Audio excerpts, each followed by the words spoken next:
Magandang araw mga bata.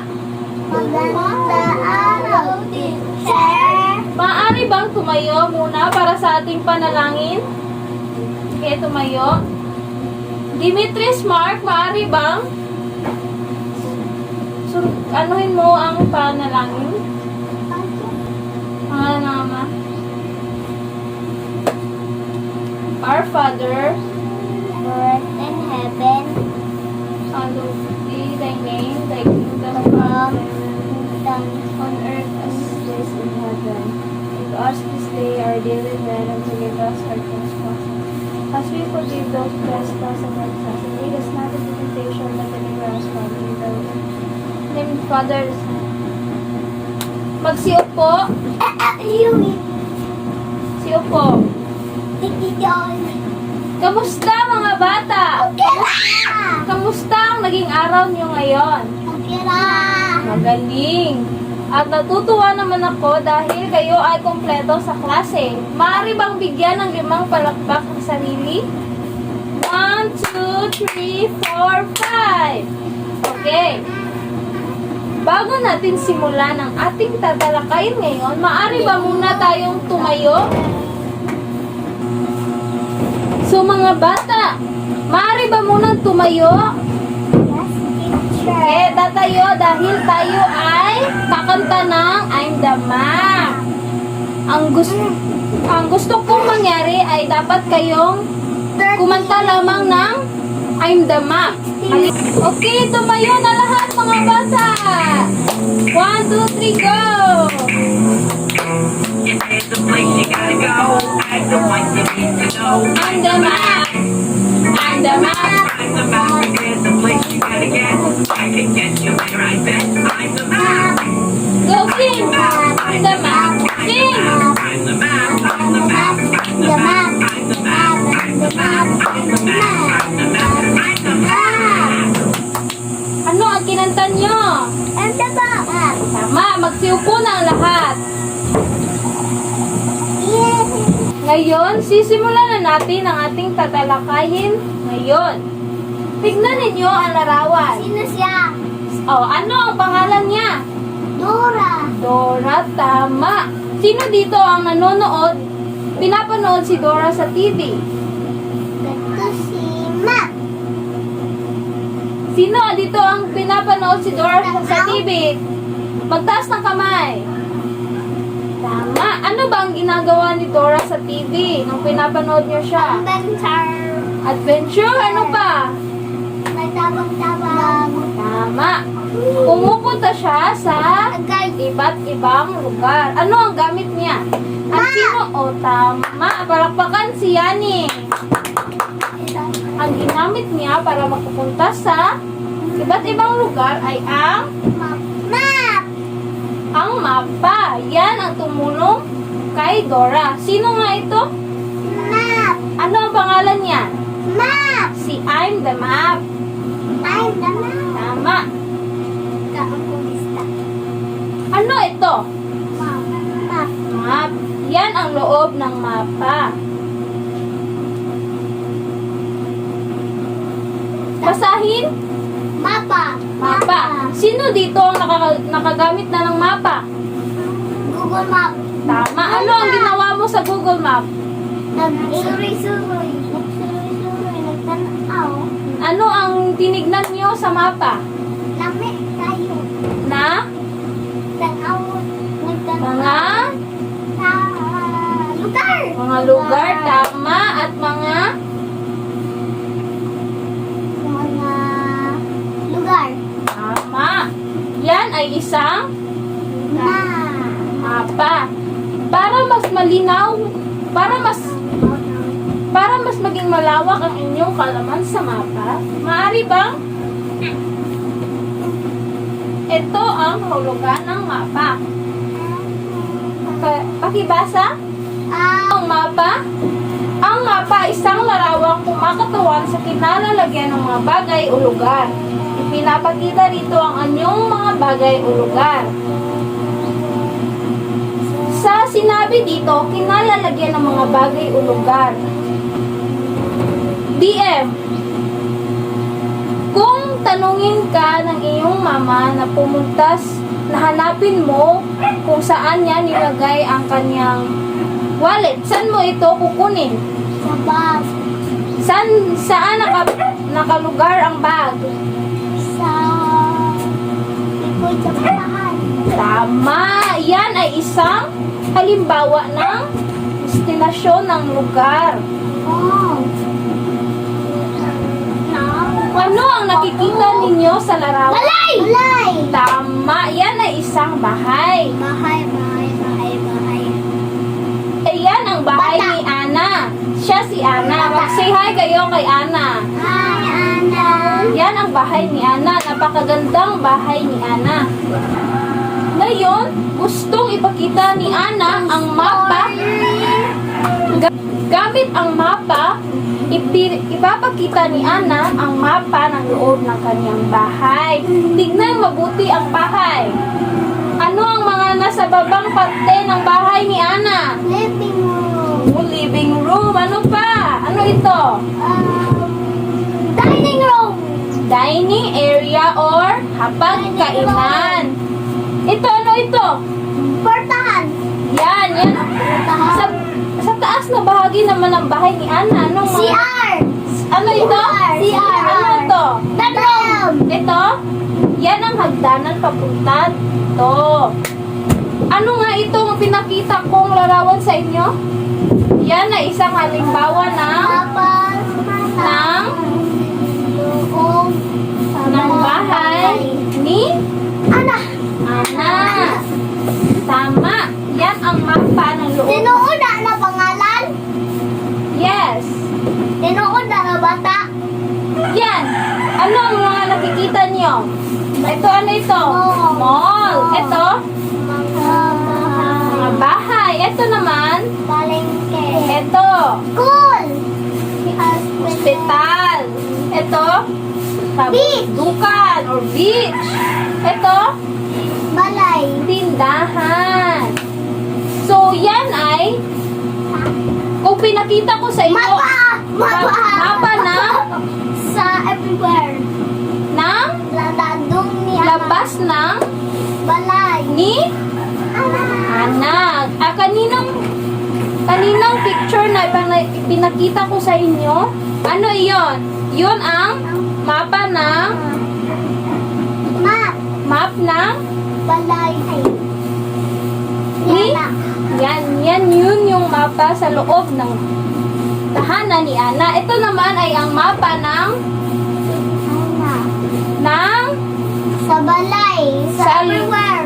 Ano Buwas ang- sa balay. Buwas sa balay. Itagalog, labas ng tahanan ni Ana. Sige, tignan mabuti ang larawan ulit. Yani, maaari bang tumayo? Tignan mabuti ang larawan. Ano ang nakikita mo sa taas na bahagi ng bahay ni Ana? Yan ay mall. Mall. Tama. DM. Palakpakan si Yani. DM, maaari bang tumayo? Ano ang nakikita mo sa babang bahagi ng bahay ni Ana? Hospital. Tama. Sa kanang bahagi naman ng bahay ni Ana, anong nakikita mo? At adabita. Kanang bahagi. Right. Ito. Kabundukan. Ano pa? Tindahan. Tama. Sa kaliwang bahagi naman, ano ang nakikita? Mga bahay. Palengke. Tama.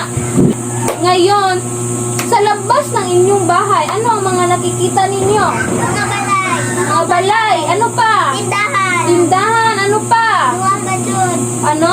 Hospital. O, hospital. Pero, Malayo-layo ICM. ICM. Very good. Mall. Mall. Palengke. Tama. Yan ang mga nakikita nyo. Dagat. O, tama. Market. Yan ang mga nakikita nyo sa labas ng Dagat. inyong tahanan. Dagat.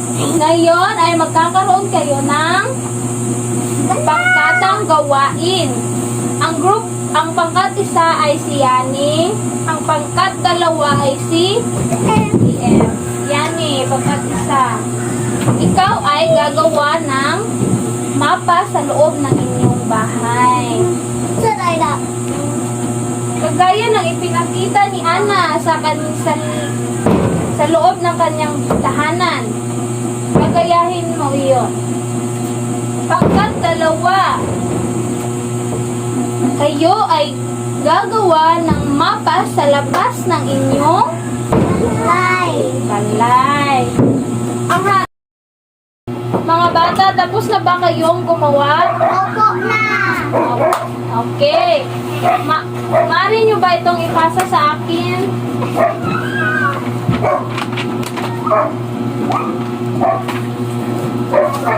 Ang sinangtan.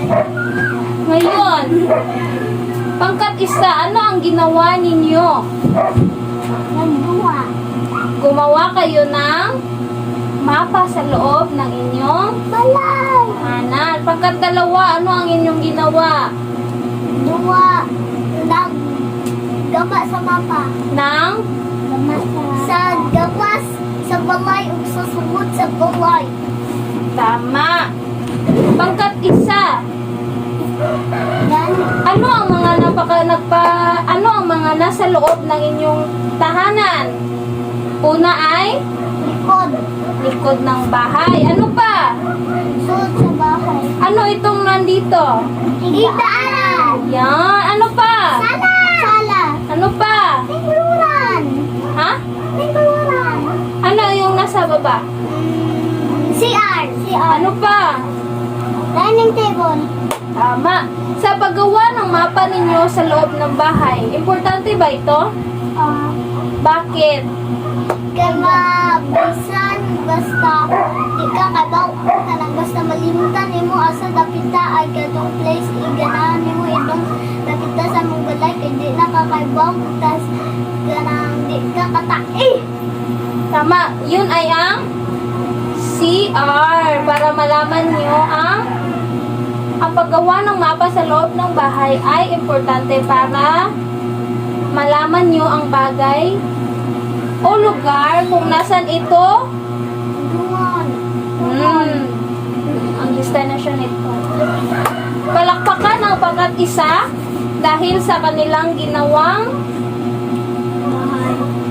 mapa sa loob ng bahay. Bahay. Tao na nakagamot. Ngayon, pangkat 2, kayo ay inatasan kong gumawa ng payak na mapa sa labas ng tahanan. Ano ang mga sinulat mo sa labas ng tahanan? Ginawa mong mapa sa labas ng tahanan. Ano yun? Mga balay. Ano pa? Tindahan. Ano Hospital. pa? Mall. Ano pa? Market. Tama. Bakit mo? Nabay, eskwelahan. Kagaya ng ginawa ng pangkat 1, bakit din mahalaga ang paggawa ng mapa sa labas ng ating tahanan? Para dili maamalas. Kaya basta malos, kaya di nakatuod sa balay. Ano ba ang gamit ng mapa? Para dili malas. And makapunta tayo sa...